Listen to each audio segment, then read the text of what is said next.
Dark entry chapter 15 की starting में हम देखते हैं कि बाहर से कुछ हंटर उन्हें देख रहे होते हैं अंदर फाइट को चलती हुई, जो कि उस एल्डर की और बीमिंग के बीच में चल रही होती है। वे देख कर कह रहे होते हैं कि अब तो बहुत मजा आएगा फाइट देखने में। ये एल्डर तो बहुत ताकतवर, यून फैमिली का सबसे ताकतवर एल्डर सबसे ताकतवर हंटर में से एक है ये एल्डर। तो इनके मूव्स को हम देखने में मजा आएगा। तो अंदर देखते हैं तो अंदर एल्डर बीमिंग से लड़ रहा होता है।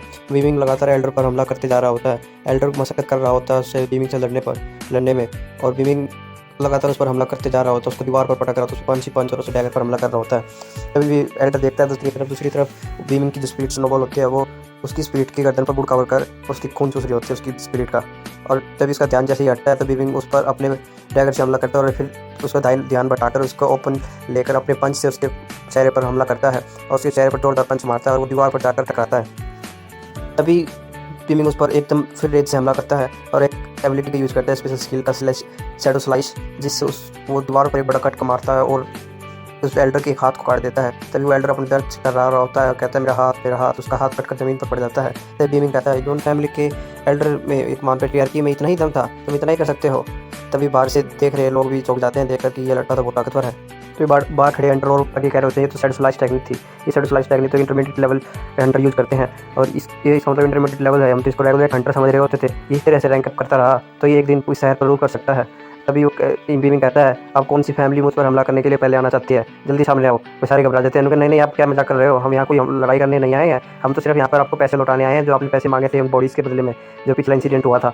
तो वो कहता है कि वो अपने अपने कार्ड्स रख देते हैं। तभी बाकी फैमिली में कहते हैं कि हाँ हम भी पैसे देने आए हैं, हम भी आपको पैसे चुकाने आए हैं सिर्फ। तो वो उनसे कार्ड लेता है, कहता है अच्छा चलो ठीक है, अगर तुमने पेमेंट कर दिया है तो तुम अब यहाँ से जा सकते हो, चलो निकलो भागो। तभी वे भाग वहाँ से जा रहे होते हैं तो कहता है रुको, और कहता है कि इस कचरे को भी यहाँ से उठा के लेके जाना। वे दोनों बॉडी की बात कर रहा था तो पता कि इन दोनों को भी बाहर लेके जाना, और वे वहाँ से लेकर चले जाते हैं डरते डरते।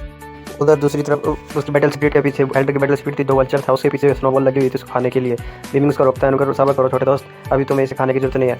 तब दूसरी तरफ सीन जो होता है सीईओ और उसके गुशिंग दिखाया जाता है, वहाँ पर वे उसकी दवाई लगा रहे थे, उसकी चोट कर रही होती है। तो कह रहा था इतनी सारी फैमिली मुझे अपने साथ अगर लेना चाहती थी और इतना बड़ा ऑफर दे रही थी मुझे उन साथ चले जाना चाहता, मैं तो गरीब सा लड़का था, कुछ फ़ायदा हो जाता मेरा। तभी बीमिंग आके कह रहा होता है कि तुम्हारी वैल्यू जितनी वो दे रहे थे उससे 10 गुना भी ज़्यादा भी देते जब भी कम थी, वो तुम्हारी वैल्यू बहुत ज़्यादा है। और कहता है अगर वे फैमिली और सारी ये तो सब छोड़ो, वे फैमिली और फैमिली मिलकर भी सामने आती मेरे तो मैं सबको हरा देता। तभी उसकी बहन कहती है मेरे भैया बहुत ताकतवर है, हमारी रक्षा करेगा। तभी बीमिंग कहता है चलो चिंता मत करो, अब तुम्हें चोट तो नहीं लगी है कुछ ज़्यादा। वो बोला नहीं मेरी, वो लड़का कहता है उसका दोस्त कि नहीं मुझे अभी थोड़ी मोटी स्क्रैचेस आए हैं, मेरी स्किन बहुत ठीक है, तुम मुझे क्या समझ रहे हो, अब तुम्हें तो नहीं चोट लगी है, तुम तो ठीक हो ना।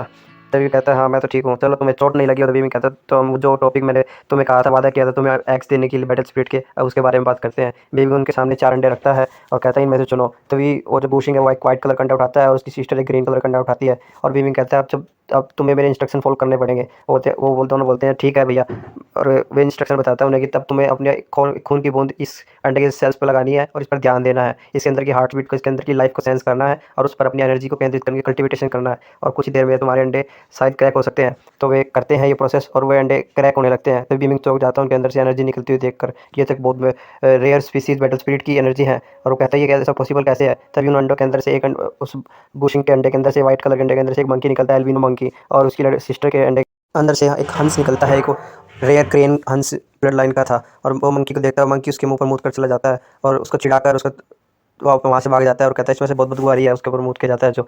और तभी उसकी सिस्टर कहती है गुशिंग को देख कर ऐसा लग रहा था इसके पास कोई भालू वालू की बैटल स्पिरिट आने वाली थी, ये मंकी छोटा सा बंदर इसके पास आया। तभी बीमिंग कहता है इसको बंदर शूट करता है।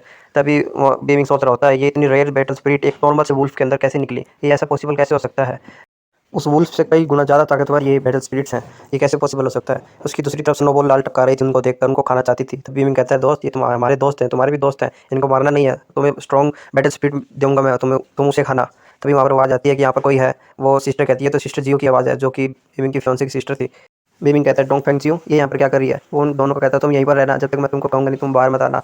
तभी कहते हैं कहाँ चले गए, वो लड़की कह रही होती है यहाँ ये सब कहाँ चले गए। तभी बीमिंग आता है, कहता है कि मैंने तुम्हें कहा था ना कि मैं तुम्हें कुछ नहीं बेचने वाला हूँ, हमें कुछ नहीं बेचना है, और यहाँ से एक मैं तुम्हें कुछ भी नहीं दूंगा। तभी कहती है लड़की कहती है मैं तुम्हारा कचरा खरीदने के लिए नहीं हूँ, मैं तुम्हें बताने के लिए आई हूँ कि होंग फैमिली सारी गैदर्ड हुई है, वो तुम पर हमला करना करेगी। वो कहती है थैंक्स फॉर हेड्सअप, मुझे पहले बताने के लिए शुक्रिया, मैं उनके लिए तैयार रहूँगा, तुम यहाँ से जा सकती हो। और वो लड़की कहती है तुम्हें कुछ फिक्र भी है, तुम अपना भला भी चाहते हो, तुम होंग फैमिली से पंगा नहीं ले सकते, तुम मारे जाओगे। वो कहती है तुम्हें चिंता करने की जरूरत नहीं है, मैं मारा जाऊँ मेरा घर डिस्ट्रॉय है, कोई तुम्हें चिंता करने की जरूरत नहीं है, हमारा और डोंग फैंग फैमिली का कोई रिश्ता नहीं है, तुम यहाँ से जा सकती हो। तभी वो चिढ़ जाती है और कहती है चांद बीमिंग तुम मारे जाओगे। ये चैप्टर यहीं पर खत्म होता है। Thanks for watching. अगर आपको चैप्टर अच्छा लगा तो लाइक करना, शेयर करना और सब्सक्राइब करना।